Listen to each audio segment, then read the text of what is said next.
Assalamualaikum қазақ елі. Менің YouTube каналыма қош келдіңіздер. Бүгінгі тақырыпта тігін және подгонка. Бүгін подгонканы қалай ашуға болады, сол жайлы біз сұхбат аламыз. Кеттік, достар. Міне біз подгонканың алдына да келдік. Қазір біз сұхбат алайық. Саламатсыздар?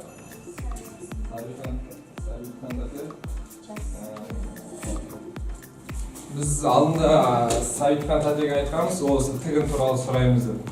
Мысалы, осы тігіндерді қалай жасайсыздар? Оюды, осындай оюларды? Оюларды жаңағындай үлгіге саламыз да. Осы бойынша неше түрлі үлгілер бар, соларды жасаймыз.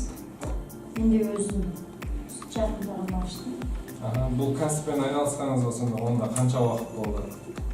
Үш айдай болды. Үш айдай? Қазынаға ақшамен кірдім. Бұл саланы қалай таңдадыңыз сіз? Бұл анамнан дарыған. Анамнан дарыған? Анамнан дарыған. Жаңа өзім кейін бітірдім. Өзім мамандығым бойынша жұмыс істеймін. Қазір тура қазір, бұл не тігіп жатсыз, не қазір?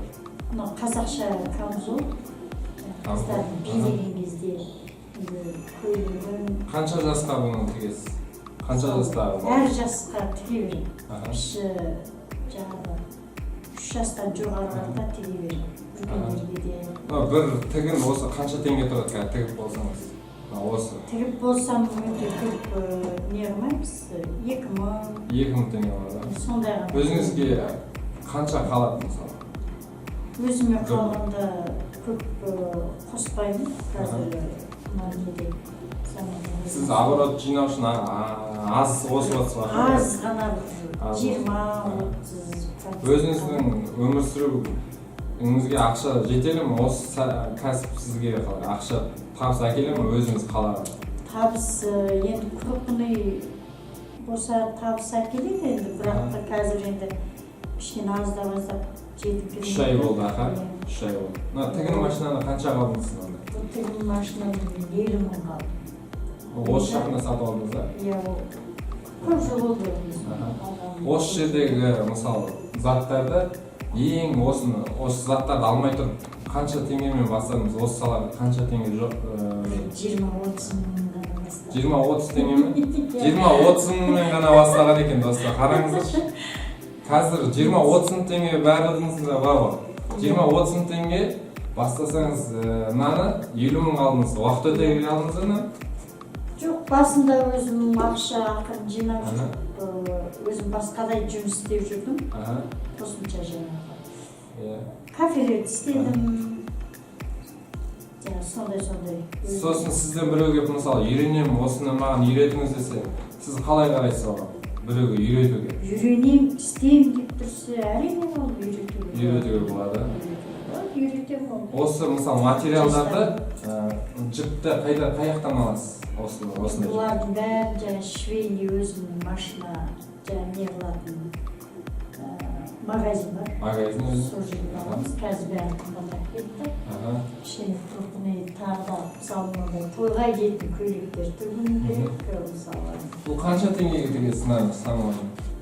Оларды материалы қымбат болса қымбаттау болады. Ең қанша қымбат сумма? Енді сумма болғанда 7 мың, 6 мың сондай көйлектер. Негізі аз ғой. Қымбат дегенде 25-30 мың теңгеге тігеді ғой негізі қалада. Негізінде солай тігеді. Сіз арзан тігеді екенсіз негізі? Мен енді ондай тігіледі. Аз қалыпта деген. Ақша аз, соны сіз ойлап тұрсыз ба? Сол жағынан. Көбінесе киімді көп алмайды, тамақ. Қазір бәрі қымбаттап кетті. Содан енді біраз қаражат жетіспей тұр. Осы кәсіпті ары қарай қалай жалғастырасыз? Не ашқыңыз келеді болашақта?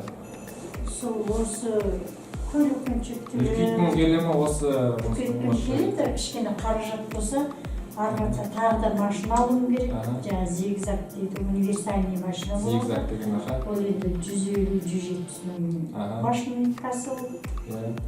Сондай машинка алып, жаңа арқанда көйлек, қазақша өзіміздің мысалы андай тоқыма мысалы тоқыма тоқимыз. Мына қолмен тоқисыз ба бұндай нәскиді? Жақынырақ түсірші нәскиімізді көрейік. Қолмен тоқимын. Жақынырақ түсір. Қолмен тоқисыз. Иә. Жіп бәрі сол сатып алып қолмен. Осыны ма? Мына мысалы қолмен тоққан нәски жақсы, жылы болады. Жылы болады. Бұл қанша теңге болады мына нәски тоққаныңыз қанша теңге? Тоққаным 400 теңге. 400 теңгеден сатасыз? Мәссаған. 400 теңгеден сатады, қараңыздаршы, мына 400 теңге. Обычный нәскидің өзі 300 теңге. Қатеміз 400-ақ теңгеден. Мына 400 теңгеден алып, біреуге сатсаңыздар да болады. Не деген арзан сатасыз? Жылы жаңағы. Оған бір нәски осы тоққанға қанша уақыт кетеді осы нәски парын? Бір парын тоқу үшін енді бір күн уақытын. Бір күн отырасың, немесе 2 күн отырасың. Уақытыңыз кетіп қалады екен. Тамақпен еғанда мысалы. Бос уақытыңызда сонда тігесіз? Бос уақытта, иә, бос уақытта. Өз қолыңыз емес? Иә, бос уақытта өз қолыммен тігемін. Қолыңыздан енді шебер бәрі көп нәрсе келеді екен. Сіз танымал емес. Инстаграм, сондай нәрсені білесіз ба мысалы? Инстаграм деген заттар. Сондайдың бәрі қазір білмеймін оны. Совет өкіметінде қалпаған сол нелер, қолмен істеу. Қолмен істеу жаңағы. Өзіңнің жаңағы нең фантастика дейді ғой, бір өзің бір керемет бір не салып, оймен сондай жасасаң, өз киімің, өз дүниең жақсы тігіледі, жақсы сапалыдан болады бұл жағынан. Сіздің сұхбатыңызға рахмет.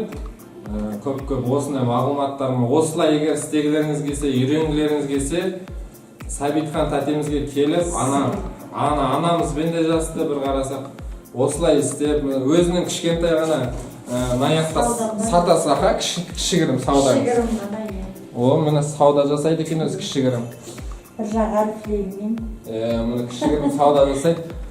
Бұл жер қазір микрорайон Думан, мына Мөлдір магазині келіп, осы тәтемізден Сәбитхан келіп, осы тәтемізден үйренем десеңіздер болады. Егер сіздерге бұл видео ұнаса, егер сіздерге бұл видео қызық болса, лайк басып қойыңыздар және комментариялар жазып қойыңыздар. Келесі видеода кездескенше достар.